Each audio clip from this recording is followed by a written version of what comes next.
Hi, I'm Lucy from Sew Essential and I'm here today to show you how to sew a 4-step buttonhole. So everything I use and talk about in the video today is available on our lovely website, and I've popped links to our website and any of the products I mentioned below. And if you like what you see today, please like and subscribe, because every Friday I bring you a video packed full of sewing goodness. If you can't wait a whole week, do jump on and check out our social media accounts. We're in all the usual places and I've linked those below too. So in the video I'm going to show you how to sew a 4-step buttonhole using the Brother L14 machine, which is available on our site. I've linked it below for you. It's a great compact little lightweight machine, perfect for children, or perhaps if you want something really compact and basic just to take to sewing classes. It's a great machine for that, and I'm going to pop the link to it below for you. But I'll show you step by step how to sew the buttonhole, and also if you have any issues and you need to do a bit of troubleshooting, there's some tips in the video for that too. It's worth mentioning as well, if you are a beginner, do subscribe to our channel, because we share tutorials like this on a regular basis, and there's already a whole world of tutorials available on our channel too. So let's get started with the tutorial. To sew a 4-step buttonhole, you're going to use the buttonhole foot that comes with your machine.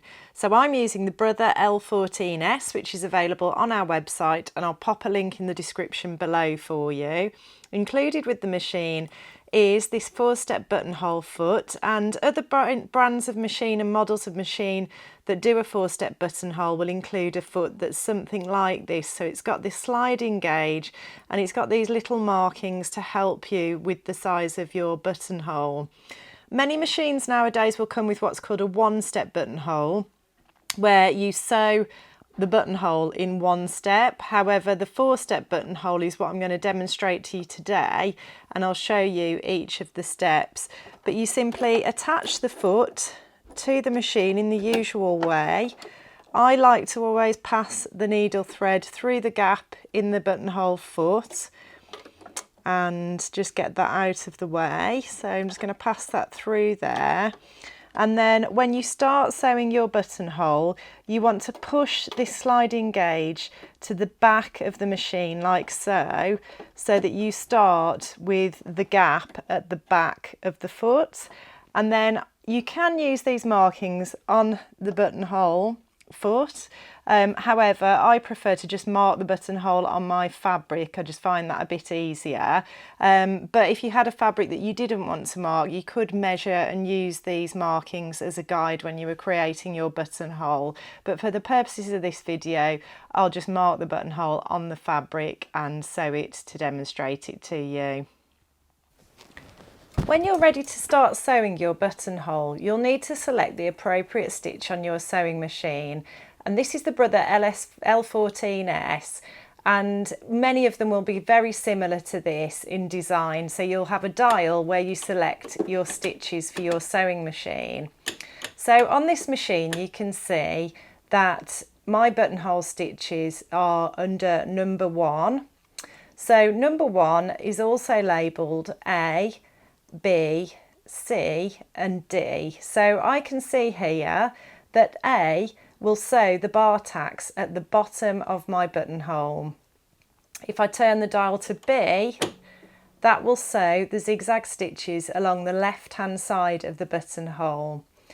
For step 3, I'll need to turn the dial back to there, because that will sew C, which is the bar tacks at the top of the buttonhole.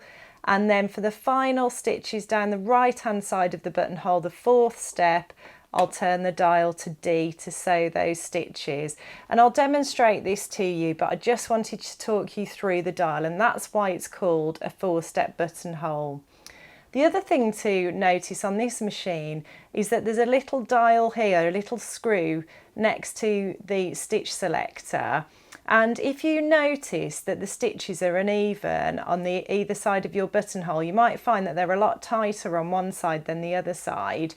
You can actually use a screwdriver to just twist this dial only slightly, just manipulate it slightly to even those stitches out, and there's information about that in the manual, but that's worth mentioning as well, because you might find when it's set at the factory standard as it will come out of the factory, you might find that one side is tighter stitches than the other, and in which case, not on all models but on many, you'll have something along these lines where you can adjust that to get them to match. I've marked the buttonhole on the fabric, and I would recommend doing a good few practices before you touch your real fabric. You need to make sure that your buttonhole is big enough for the button to pass through, and if you do a practice run, not only will you be able to check the stitching and that you're happy with the appearance of the buttonhole, but you'll also be able to cut it open and check that the button passes through easily. And I'll pop a link below to lots of other buttonhole tips as well. We did a video and a blog post on lots of other buttonhole tips, so you can check those out. Things such as using stabilisers, fray check, other tools that you might want to consider. Now we're going to position the fabric under the foot, and there's a little marking at the centre of the foot, so I need to line that up with the centre of the buttonhole. And then there are also two red markings either side of the needle, and I want to line those up with the bar tack at the bottom of the buttonhole. Now I'm trying to do this without putting my head in front of the camera, which is very difficult, so do forgive me if I don't get it spot on, but when you're doing it you'll be able to get up nice and close and make sure you've got everything positioned correctly. I've selected stitch 1 on the buttonhole stitch, and I'm going to start by sewing 5 or 6 bar tacks to start with. And I want to finish with my needle in the left hand side position, so I'm going to sew the left hand side of the buttonhole first. So you can just use the hand wheel to turn towards you and get the needle into the right position if you're struggling to do it with the foot. And then I'm going to select position B, stitch 1, to sew the left hand side of the buttonhole.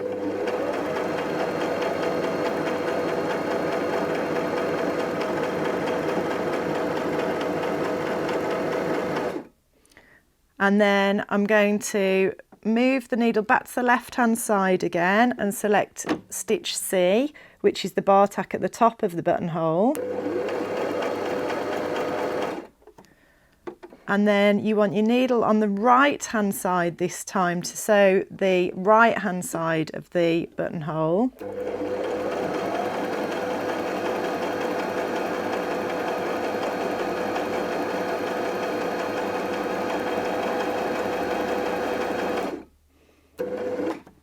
And then just stop at the end.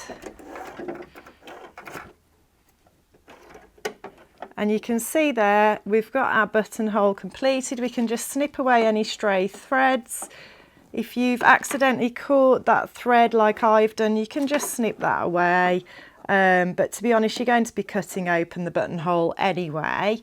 And yeah, there you have it, all done. Some people like to secure a buttonhole by sewing a few straight stitches, or perhaps passing those loose threads through and putting them to the other side and tying it. But personally, I've never done that with my buttonholes. I'm always happy that the bar tack's enough to secure it. But I thought I'd just mention that as a possibility for you anyway. And I just thought I'd show you here some of my messy tests that I was doing, messing around with the fine tuning of the two sides of the buttonholes, if one side was thicker than the other with the stitches, for example. And you know me, I like to be realistic, I like to be honest about sewing. You know, it doesn't always work perfectly straight away.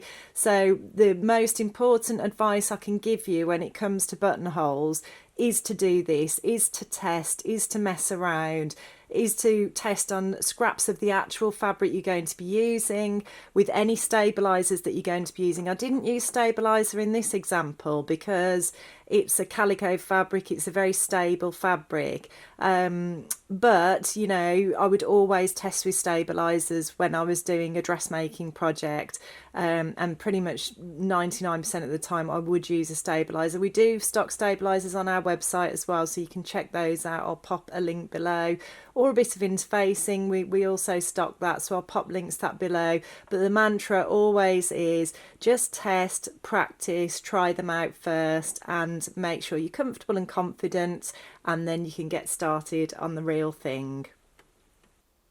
So I hope you all enjoyed that. As I mentioned at the start of the video, the sewing machine and everything else I talk about, they're all available on our website. I've linked the machine and our website below.